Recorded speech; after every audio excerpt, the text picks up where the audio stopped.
આજ તો બપોર સુધી પતંગ ઉડાડવા ફૂલે ફૂલ બાગાજી કે બોલો દીન બપોર પછી ટ્રેક્ટર લઈને આવી ગયા વાડીએ હવાર જાગીર મોટું તો સીધા ધાબામાં સડકીને એટલે પણ પતંગ તો કે ઉડતી જ નથી. અબે સાલે હાલો ઘડી ઘરે આવી જાય હમણાં આવું છું બીજું હું પછી ધાબા ઉપર બેઠા એક ડાળે સાહેબ તો નીકળી જાય ગામમાં પતંગ ઉડાડવા એટલે પણ તેમ જોવત ખરા હાથ ભાંગી ગયો ને તો પતંગ ઉડાડવાનો કેટલો શોખ છે.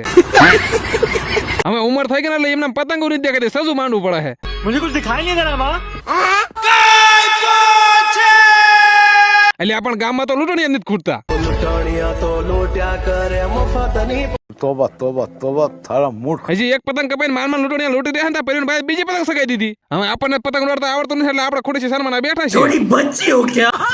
હવે આપણે ખોડેસી બેઠા હતા ને આ બાજુ માસ્તર મોટું પંપડું લઈને આવી ગયા. પછી પતંગ ઉડાડવાનો નાનકો પ્રોગ્રામ પતાવીને ઘરે આવીને બપોરો કરીને ટ્રેક્ટર લઈને નીકળી ગયા વાડીએ જવા.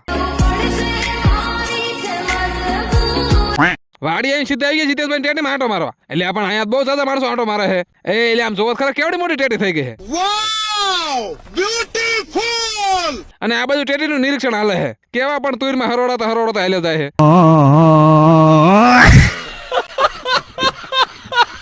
હવે એક બાજુ ટેટીમાં આંટો મારવાનો પ્રોગ્રામ હાલતો બીજી બાજુ ઢીંગુબેન સાનામાં એમને મામાન કરી દીધી આયા. એટલે પણ 2 કલાકથી આંટો મારવાનો તો આંટો મારવાનું ખૂટતું નથી. મને આમાં કઈ ખબર જ નથી પડતી. પછી ટેટીમાં આંટો મારીને આવી સીધા આપણા ભીંડા આંટો મારવા. હવે હું ઢીંગુબેન તો હાવ કંટાળી ગયા આંટો મારીને.